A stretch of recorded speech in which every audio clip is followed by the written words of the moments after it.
इतिहास की किताबों में एक नाम बड़ा फेमस है, और स्पेशली जब हम बात करते हैं मुगल दरबार की, तो दारा शिकोह का नाम हर किसी के जुबान पर आता है।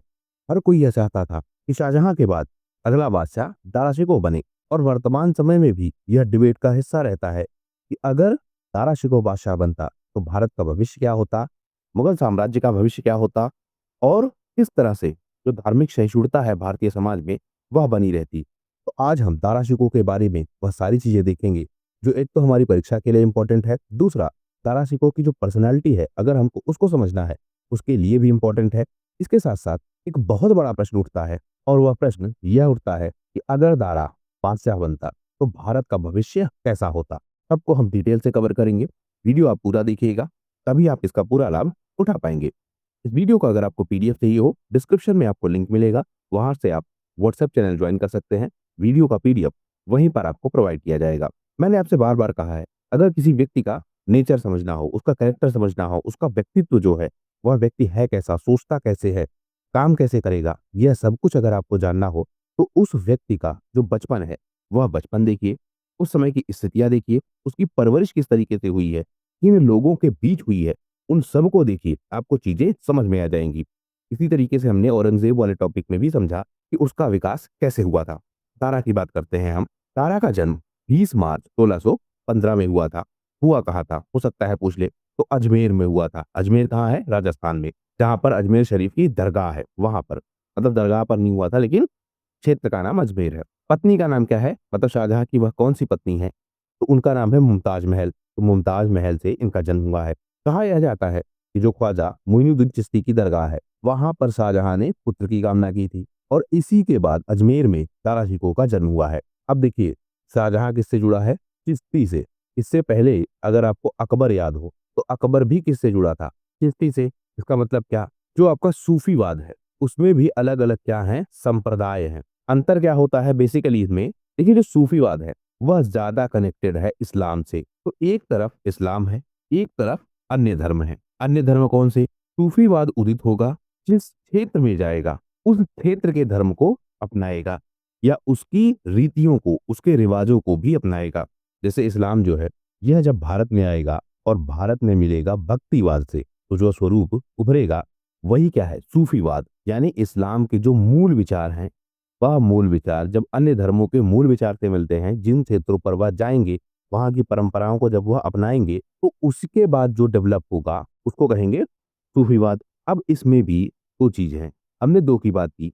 एक, यह इस्लाम से कनेक्टेड है, दूसरा यह किसी अन्य धर्म से कनेक्टेड है। अन्य धर्म मान लेते हैं भारत के रेफरेंस में, तो भारत में क्या है, भक्तिवाद, और इस्लाम के साथ क्या कनेक्टेड है, कुरान, हदीस। यानी कुरान और हदीस की तरफ कौन कितना है, और भक्तिवाद की तरफ कौन कितना है। यह एक स्केल है, और इसी स्केल के बीच में जो सूफी संप्रदाय है वह हमको मिलेगा। हो सकता है कोई यहाँ पर हो, यानी भक्तिवाद की परंपरा को उसने टच तो किया है लेकिन बहुत कम। इस्लाम की परंपरा के साथ वह ज्यादा जुड़ा है, या इस्लाम की जो बातें हैं वह ज्यादा मानता है। और इस इस्लाम में भी क्या आएगा, कट्टरवाद। यानी इस्लाम की व्यवस्थाओं को बहुत कट्टरता के साथ लागू करवाना, उसके जो नियम कानून हैं उनको बहुत रिजिड होकर फॉलो करना। इस साइड जो होगा उस सूफी संप्रदाय में हमको कुछ कट्टरता दिखेगी। इसी तरीके से कुछ मिड में होंगे जो दोनों की बातों को मानेंगे, और कुछ राइट में होंगे जो अन्य धर्मों की बातों को ज्यादा मानेंगे, इस्लाम की बातों को कम मानेंगे। तो इस तरह सूफीवाद के अलग अलग विचार हैं। इसमें जैसे हमने बात की चिश्ती की, तो चिश्ती के साथ हम कह सकते हैं कि काफी बैलेंस था। हालांकि जो राजस्थान का क्षेत्र है वहां पर इसके अपवाद हमको मिलते हैं, कई सारी घटनाएं हैं, हमने अपने पिछले वीडियोस में उनको भी कवर किया है, लेकिन कुछ हद तक हमको सूफीवाद बैलेंस दिखता है। इसी तरीके से सुरहावर्दी हैं, कादरी हैं, यानी सूफीवाद के अलग अलग संप्रदाय हैं। तो अब जो इनका पिता है शाहजहां, वह किसकी दरगाह पे गया है, चिश्तियों की दरगाह पे। अब चिश्तियों की दरगाह पर जाने का मतलब एक फर्क दिखेगा। फर्क क्या दिखेगा, चिश्ती संप्रदाय से कहीं ना कहीं दारा शिकोह भी जुड़ेगा, उसके विचारों को अपनाएगा। पहला फेज, बाद में इसका विवाह हुआ, यह भी हम समझते हैं। देखिए शाहजहां है, शाहजहां का बेटा कौन है, तारा। अब शाहजहां की पत्नी है, पत्नी कौन है, मुमताज। इस मुमताज का एक भाई है, भाई का नाम क्या है, परवेज मिर्जा। परवेज मिर्जा की क्या है, एक बेटी है। इसी बेटी से विवाह हुआ किसका, तारा का। यानी मुमताज ने अपनी भतीजी से विवाह करवा दिया तारा का, मुमताज बुआ हुई। अब ऐसा भी इसलिए हुआ या जो इतिहासकार मानते हैं वह यह मानते हैं कि मुमताज को भी यह लगता था कि अगला बादशाह दारा बनेगा। तो बादशाह से अपनी भतीजी की शादी करवाने का मतलब मुमताज का जो ओहदा है वह ओहदा भी बढ़ जाता और मुमताज की जो पकड़ है वह पकड़ भी मजबूत रहती। तो यह विवाह हो जाता है। विवाह काफी भव्य होता है। लेकिन दारा सबसे ज्यादा जिसके लिए फेमस है वह है दारा की नीतियां। इसीलिए लेनपुल ने दारा को लघु अकबर कहा है, यानी अकबर की नीतियों पर चलने वाला व्यक्ति कहा है या अकबर की परछाई कहा है, लघु अकबर कहा है। इंपॉर्टेंट फैक्ट है, शायद यह पूछ ले। वहीं जो शाहजहां है वह इसको कहता है शाह बुलंद इकबाल। अब यह भी इंपॉर्टेंट फैक्ट है। तारा शिकोह बचपन से ही काफी योग्य व्यक्ति था। सूफी संतों के साथ रहता था, अरबी भाषा सीखता था, फारसी भाषा सीखता था, भक्तिवाद के संतों के साथ भी रहता था, संस्कृत भाषा को भी वह सीखता था। और इसने जो सूफीवाद चुना वह है कादरी। अब देखिए, जैसे मैंने आपसे स्केल से बात की थी, तो अगर जो आपका चिश्ती है वह यहाँ है, यानी यहाँ क्या है, इस्लाम है, और यहाँ क्या है, भक्तिवाद। तो अगर हम कादरी की बात करें तो वह चिश्तियों से क्या है, ज्यादा है भक्तिवाद की तरफ, यानी इस्लाम से और दूर है। तो इसका फर्क पड़ेगा दारा शिकोह पर भी, वह भक्तिवाद की तरफ ज्यादा झुका होगा। इनके जो गुरु हैं वह कौन है, मुल्ला शाह और मियां मीर। दारा शिकोह की पढ़ने लिखने में ज्यादा रुचि थी। वह भक्तिवाद के संतों के साथ बैठता था, दर्शन को जानता था, रहस्यवाद में रुचि रखता था, युद्ध करने में, राजनीतिक व्यवस्था में इन्वॉल्व होने में, इन सब में बहुत एक्टिव नहीं था। फिलहाल धीरे धीरे दारा शिकोह का विकास होता है। दारा शिकोह बहुत सारी रचनाएं करता है, बहुत सारे ग्रंथ लिखवाता है, बहुत सारे अनुवाद करवाता है। तो अब जो दारा शिकोह की रचनाएं हैं उनमें भी आपको एक खास चीज देखने को मिलेगी। दारा किनसे जुड़ा है, दारा जुड़ा है भक्तिवाद से, दारा जुड़ा है सूफीवाद से, और दारा कुछ हद तक जुड़ा है इस्लाम से भी। यानी अगर हम इस्लाम और सूफीवाद का जो मिक्सअप देखें तो वहां पर सूफीवाद की तरफ ज्यादा है दारा, इस्लाम की तरफ थोड़ा कम है, भक्तिवाद से भी कनेक्टेड है। तो जो इसकी रचनाएं होंगी, इसके जो गद्य होंगे, जिनकी रचनाएं वह करवाएगा, जो अनुवाद करवाएगा, इन सब में भी हम प्रभाव देखेंगे कि भक्तिवाद, सूफीवाद, इस्लाम इनका दिखेगा। जैसे दो सबसे फेमस जो ग्रंथ है, एक भगवत गीता, एक योग वशिष्ठ, यह दोनों मूलतः है संस्कृत भाषा में। तो इनको ट्रांसलेट करवाता है दारा। क्यों? क्योंकि इसके समाज के लोग यह जान सके कि इन ग्रंथों में क्या लिखा है। इन सब के अलावा जो वेद है उनको मानता है ईश्वरीय कृति। अब इसका मतलब क्या है, एक तरफ है आपका कुरान और एक तरफ आपका है वेद। वेद आधार है सनातन व्यवस्था का, और इसी से कहीं ना कहीं बाद में इसको कनेक्ट कर दिया हिंदू से। कुरान क्या है, यह इस्लाम की व्यवस्था है, और यही क्या है, मुस्लिम है। अब इनके सिद्धांतों में क्या अंतर है, तो उसमें कई सारे आधार हैं। जैसे वैदिक परंपरा में पुनर्जन्म माना जाता है, कुरान की परंपरा में नहीं माना जाता है। जो आत्मा का स्वरूप है उसको लेकर भी कई सारे अंतर हैं। तो ऐसे बहुत सारे अंतर हैं। लेकिन जो एक अंतर यह है कि कुरान कहाँ से आया और वेद कहाँ से आया, इन पे भी विवाद है। जो कुरान को मानने वाले लोग हैं वह यह साबित करना चाहते हैं कि वेद क्या है, मानवकृत, यानी किसी व्यक्ति ने इनको लिख दिया या किसी व्यक्ति ने इनकी रचना की और अपने सिद्धांतों के आधार पर या उसने अपनी नीतियों के आधार पर भारतीय समाज को चलाने की कोशिश की। अब यह कहते हैं कुरान वाले, या ऐसे बहुत सारे लोग हैं जो वेदों को ईश्वरी नहीं मानते हैं। इसी तरीके से बहुत सारे लोग होंगे जो कुरान को ईश्वरी नहीं मानेंगे, वह भी कहेंगे कि यह मानवकृत है। तो अब यहाँ जो आपका बादशाह है, राजा है, राजकुमार है, उनकी क्या नीति है? तो अगर वह मानेंगे मानवकृत है, और वहीं दूसरी जगह कोई दूसरा बादशाह या कोई दूसरा राजा यह मानेगा कि यह ईश्वरीय है, तो कहीं ना कहीं जो आम जनता है उनमें क्या संदेश जाएगा कि अगर राजा मान रहा है कि ईश्वरी है तो वह कहीं ना कहीं इसी धर्म के प्रति ज्यादा समर्पित है। जब दाराशी को यही बात करता है, वह वेदों का संकलन करवाता है, ट्रांसलेशन करवाता है, संस्कृत ग्रंथों का ट्रांसलेशन करवाता है, उनको पढ़ता है, लोगों से समझता भी है, और जब वह यह घोषित करता है कि वेद क्या है, ईश्वरीकृत है, इसको बाद में औरंगजेब खूब आधार बनाता है कि वह केवल हिंदू धर्म की व्यवस्थाओं को अपना रहा है, वह हिंदू है, इस्लाम का है ही नहीं। और उस आधार पर जब उसने दारा शिकोह की हत्या की तो जो दरबारी लोग हैं उनमें से भी बहुतों ने समर्थन किया औरंगजेब का, जो पहले दारा शिकोह के समर्थन में थे। तो तथ्य के लिए आपको क्या याद रखना है, दारा ने वेदों को कहा है ईश्वरीकृत और वेदों का संकलन करवाया है। इसकी एक पुस्तक है मज्म उल बहरीन। मज्म उल बहरीन इसकी बहुत फेमस पुस्तक है। क्यों? क्योंकि इस पुस्तक में जो हिंदू धर्म है, इस्लाम धर्म है, इन दोनों की यह बात करता है और यह कहता है कि देखो, दोनों के रास्ते अलग अलग हैं। इस्लाम का रास्ता अलग है, हिंदुओं का रास्ता अलग है, पर दोनों का जो अंतिम लक्ष्य है वह क्या है, ईश्वर की प्राप्ति। यानी ईश्वर एक है, दोनों अलग अलग रास्ते से जा रहे हैं। कोई हिंदुइज्म के सिद्धांतों के आधार पर जा रहा है, कोई इस्लाम के सिद्धांतों पर जा रहा है, लेकिन ओवरऑल जो डेस्टिनी है वह क्या है? ईश्वर की प्राप्ति।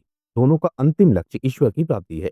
तो दोनों मार्गों से जाया जा सकता है। वहीं जो मूल इस्लाम के लोग हैं वह कहते हैं कि अल्लाह के अलावा किसी और को ईश्वर मानना ही गलत है।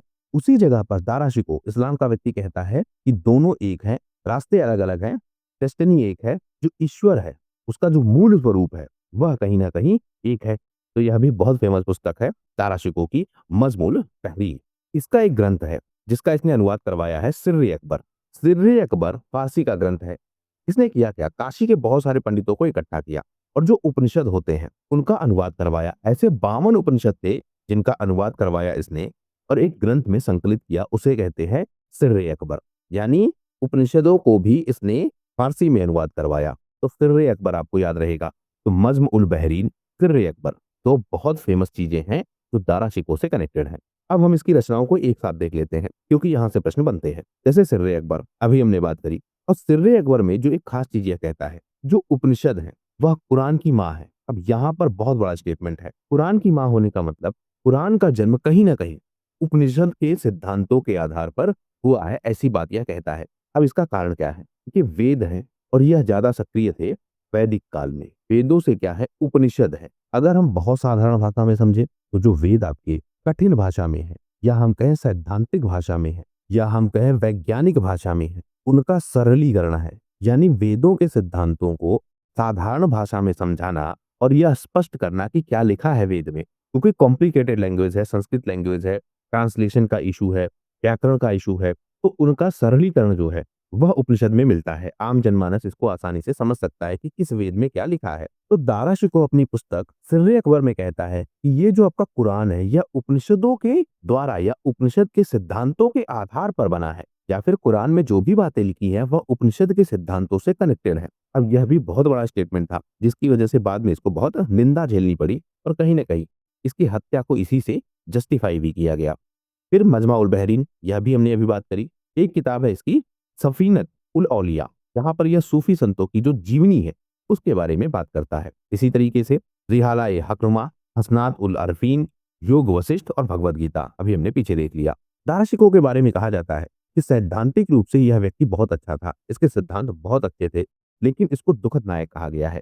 यानी ऐसा नायक जो सैद्धांतिक रूप से बहुत अच्छा था, लेकिन बड़े ही खराब तरीके से उसकी हत्या हो गई, बड़े ही खराब तरीके से उसको प्रशासन से दूर कर दिया गया। कहा यह जाता है कि अगर दारा शिकोह बादशाह बनता तो मुगल साम्राज्य में जो धार्मिक सहिष्णुता है जिसे अकबर ने स्टेब्लिश किया था, अकबर के समय से वो चला आ रहा था किसी तरीके से, जिसको सबसे ज्यादा परिवर्तित कर देता है औरंगजेब, वह परिवर्तन ना होता। यानी अकबर की जो नीतियां हैं उन नीतियों को एक बार फिर से आधार मिलता है, वह नीतियां एक बार फिर से मजबूत होती। क्योंकि आप समझिए क्या था, अकबर है, अकबर के बाद है जहांगीर और जहांगीर के बाद है शाहजहां। अब हुआ क्या, अकबर के समय तो बहुत अच्छी नीतियां आई, लेकिन जहांगीर के समय कुछ खास हुआ नहीं, शाहजहां के समय भी कुछ खास हुआ नहीं।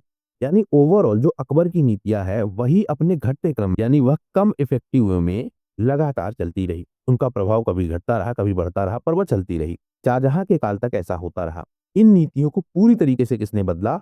औरंग ने। तो कहा यही जा रहा है कि अगर यहाँ पर अगर बादशाह बनता दारा, उस केस में क्या होता, जो अकबर की नीतियां हैं उन नीतियों से यह खुद को कनेक्ट करता, क्योंकि यह भी उन्हीं आधारों पर उन्हीं विचारों पर चल रहा था। यानी अकबर से भी हम कहें कि व्यक्तिगत रूप से यह बहुत ज्यादा कनेक्टेड था, क्योंकि अकबर की जो धार्मिक सहिष्णुता की नीति थी वह कहीं ना कहीं ज्यादा कनेक्टेड थी कि अपनी वह राजनीतिक व्यवस्था स्टेब्लिश करे, उसको मजबूत कर पाए। लेकिन दारा व्यक्तिगत रूप से जो धार्मिक सहिष्णुता का विचार है वो अपने पास रखता था, उसका विचार ही ऐसा था। तो शायद जो धार्मिक सहिष्णुता है, समाज में जो विकास होने की बात थी वह विकास और ज्यादा होता, सामाजिक डेवलपमेंट है वह और ज्यादा होता, और भारत में जो कट्टरवाद है वह कट्टरवाद ना आता जो औरंगजेब की नीतियों के बाद आया था। दारा शिकोह सूफी मत से भी कनेक्टेड था। मतलब कोई यह नहीं कह सकता था कि दारा शिकोह इस्लाम से दूर हो चुका था, वह भक्तिवाद में चला गया था, वह हिंदू बन गया था, क्योंकि सूफी मत के भी जो अच्छे विचार हैं, इस्लाम के भी जो अच्छे विचार हैं, उनको वह मानता था। इसी को कहते हैं धार्मिक सहिष्णुता। मतलब जिस भी धर्म में जो भी अच्छी बातें हैं उसको एक्सेप्ट करना, और अगर अपने धर्म में कोई बुराई है तो उसको भी एक्सेप्ट करना, यही तो धार्मिक सहिष्णुता है। और दारा शिकोह उसके साथ कनेक्टेड था। तो इसकी पुस्तकें पूछ लेता है कभी कभी, तो सफीनत उल औलिया, सकीनत उल औलिया, हसनात उल अरफीन, तरीकत उल हकीकत और रिसाला ए हकनुमा, यह इंपॉर्टेंट है, पूछा गया है। तो यह सूफी संतों की जो प्रमुख पुस्तकें हैं, प्रमुख रचनाएं हैं, तो दारा शिकोह से कनेक्टेड है। वह भी हमने देख लिया।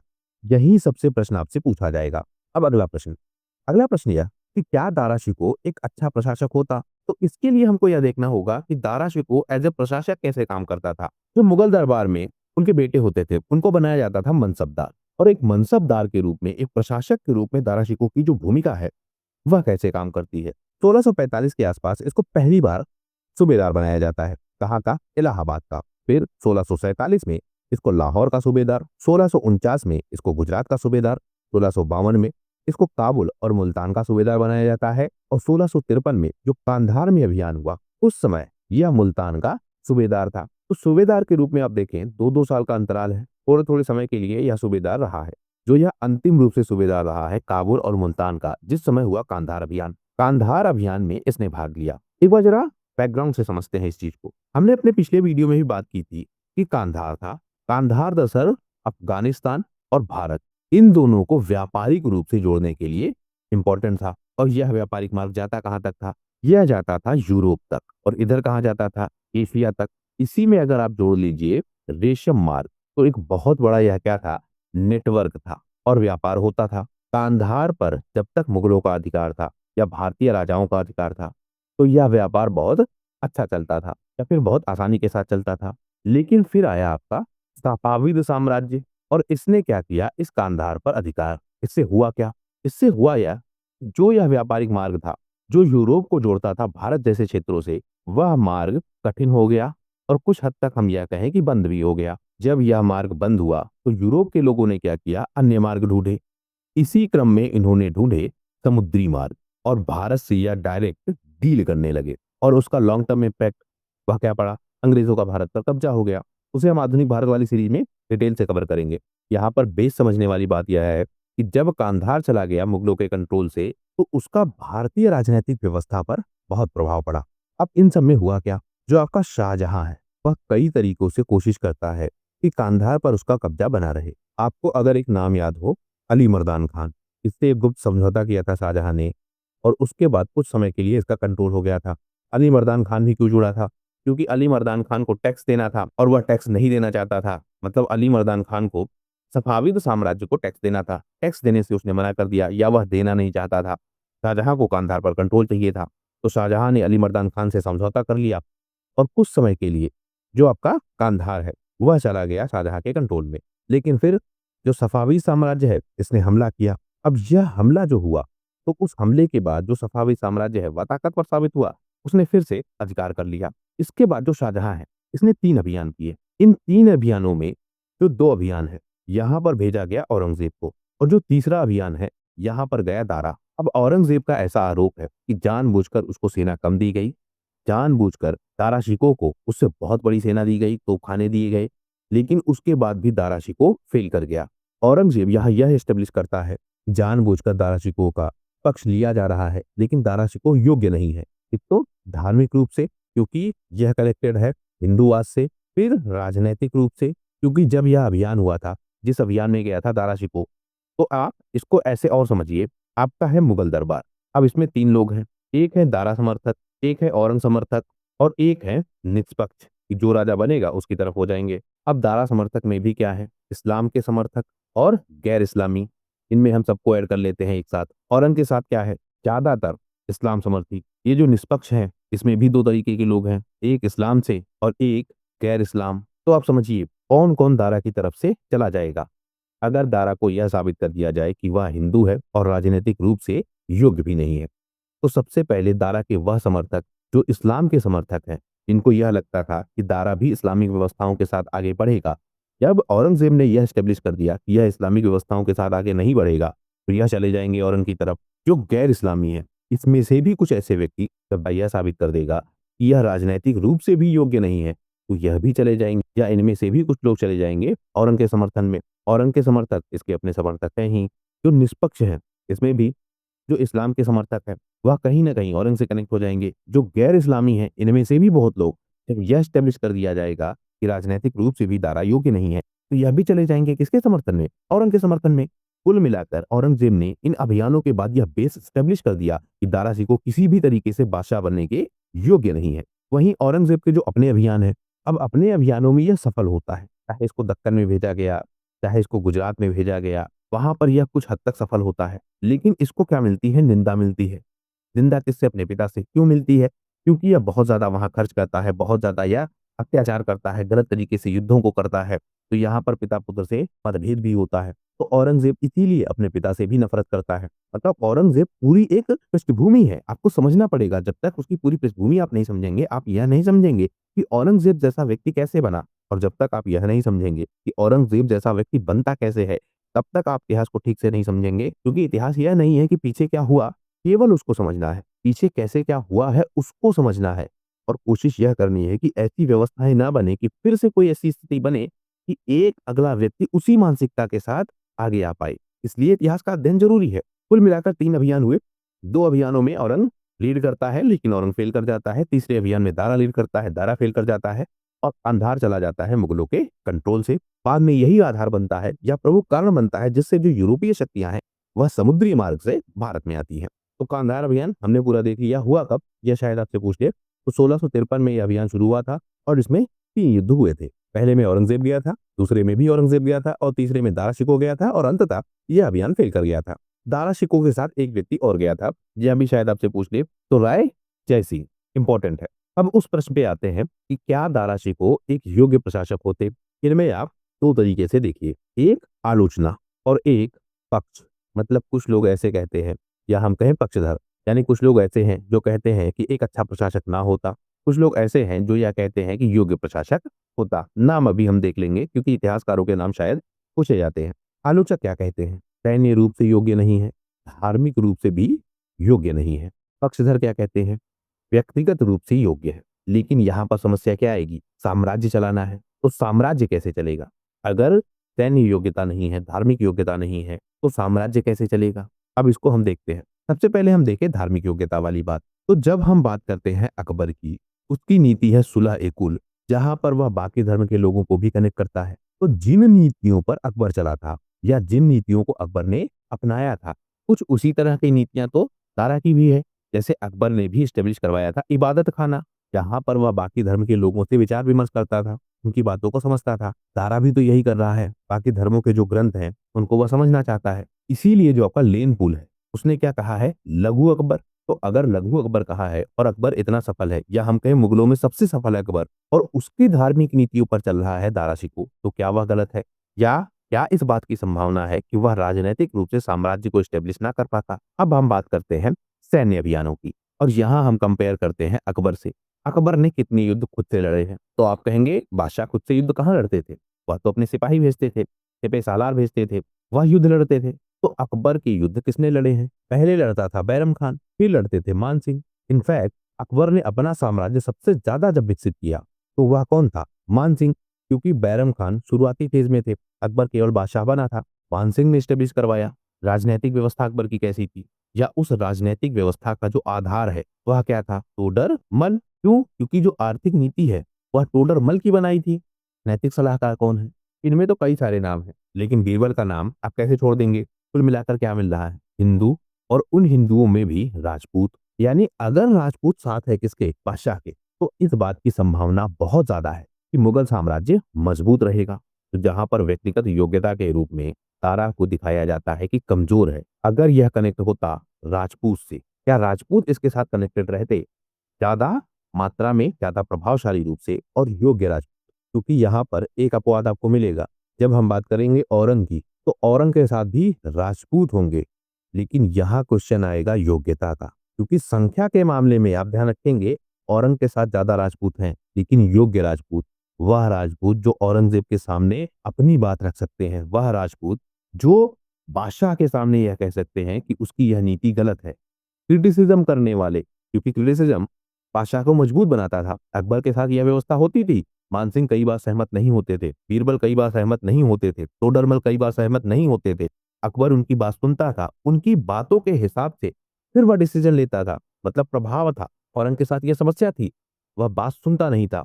तो आप इस एंगल से देखिए, क्योंकि तथ्य के रूप में आपसे कोई कह देगा कि औरंगजेब के साथ तो ज्यादा राजपूत थे, तो राजपूत वाला पक्ष कहां से आ गया? योग्यता की बात है, राजा के सामने या बादशाह के सामने अपनी बात रखने की बात है। तारा यहाँ पर भी सही था, तारा यह बात भी सुनता था। कुल मिलाकर 2 पक्ष हैं, एक कहता है कि दारा योग्य प्रशासक नहीं है, ये कहता है कि दारा योग्य प्रशासक है, उसकी बहुत सारी ऐसी नीतियाँ हैं जो प्रशासन को बहुत अच्छा कर सकती है। जब हम डीप एनालिसिस करते हैं तो हमको यह मिलता है कि दारा शिकोह वास्तव में एक अच्छा प्रशासक होता, क्योंकि उसकी नीतियाँ ऐसी थी जो समाज को आगे बढ़ा सकती थी। और स्पेशली जो कट्टरवाद है वह शायद ना आता, क्योंकि औरंगज़ेब को लेकर आज तक आप देखते होंगे कि कट्टरवाद बना हुआ है। एक पूरी तरीके से औरंगज़ेब के पक्ष में है, उसकी हर नीति को जायज़ ठहराना चाहता है और उसका आधार क्या है? औरंगज़ेब ने खुद को इस्लाम के शासक के रूप में एस्टेब्लिश किया था और खुद को कहलवाया था जिंदा पीर। यह भी तथ्य है, जिंदा पीर किसको कहा जाता है? औरंगज़ेब को। तो बहुत सारे ऐसे लोग हैं जो केवल इस आधार पर कि यह एक इस्लाम का प्रशासक है, इसने एस्टेब्लिश किया था कि इस्लामी व्यवस्था के आधार पर यह आगे बढ़ेगा, इसको सही मानते हैं, जबकि व्यक्तिगत रूप से इसके साथ इतनी सारी समस्याएँ हैं, उसको इग्नोर कर दिया जाता है। तो एनालिसिस है, आप ध्यान में रखिएगा, मेंस में आपके लिए बहुत काम आएगा। तो अब हम कुछ तथ्यों को देख लेते हैं। जैसे जमुना सरकार कहते हैं कि दारा शिकोह एक अच्छा प्रशासक होता, लेकिन संकट की स्थिति में यह बहुत प्रभावशाली नहीं था। फ्रांसवा बर्नियर कहते हैं कि दारा शिकोह की ऐसी स्थिति बन चुकी थी कि वह असफल हो जाता, प्रशासक के रूप में भी उसको शायद ना रहने दिया जाता और उसका सबसे बड़ा कारण था उसका भोलापन। वह चतुर नहीं था, चालाक नहीं था, शातिर नहीं था, जितना शातिर औरंगज़ेब था। तो कहीं न कहीं वह फ़ेल कर जाता, क्योंकि औरंग की हत्या शायद दारा शिकोह इस तरह ना कर पाता। औरंग हर हालत में बना रहता और औरंग अगर बना रहता, तो वह दारा शिकोह को प्रशासक के रूप में ना टिकने देता। तो दारा शिकोह का जो अपना नेचर है, वही कहीं न कहीं उसके अगेंस्ट है, या एक प्रशासक होने के लिए अगेंस्ट है। जो आधुनिक इतिहासकार कहते हैं, वह कहते हैं कि जो दारा शिकोह है, वह डेफ़िनेटली एक इंडिफरेंट एडमिनिस्ट्रेटर होता, एक अलग प्रकार का प्रशासक होता। लेकिन युद्ध के मैदान में क्योंकि वह बहुत योग्य नहीं है, इसलिए वह फ़ेल कर गया। सकारात्मक पक्ष में हमने देखा कि उसने सूबेदारी सँभाली है काबुल में, गुजरात में, इलाहाबाद में, जिसको उस समय अल्लाहाबाद कहते थे। बहुत प्रशासक के रूप में वो प्रभावशाली नहीं था, लेकिन अपनी नीतियों को लेकर धार्मिक सहिष्णुता के रूप में और जनता के बीच जो फ़ेमस होने की बात है, उस रूप में वह बहुत प्रभावशाली था। तो उस एंगल को भी देखा जाना चाहिए और समझना चाहिए कि दारा शिकोह योग्य प्रशासक होता। और कोई भी ऐसा कमेंट पास करने से पहले सारे चीज़ों पर हमें एनालिसिस करना चाहिए कि दारा शिकोह एक अच्छा प्रशासक होता या फिर एक अच्छा प्रशासक ना होता। फिलहाल इस वीडियो में सिर्फ इतना ही। अगर वीडियो पसंद आया हो तो प्लीज़ शेयर कीजिए अपने दोस्तों के साथ और सब्सक्राइब कीजिए इस चैनल को। आपका हमसे जुड़ने के लिए बहुत-बहुत धन्यवाद। आपका दिन शुभ हो।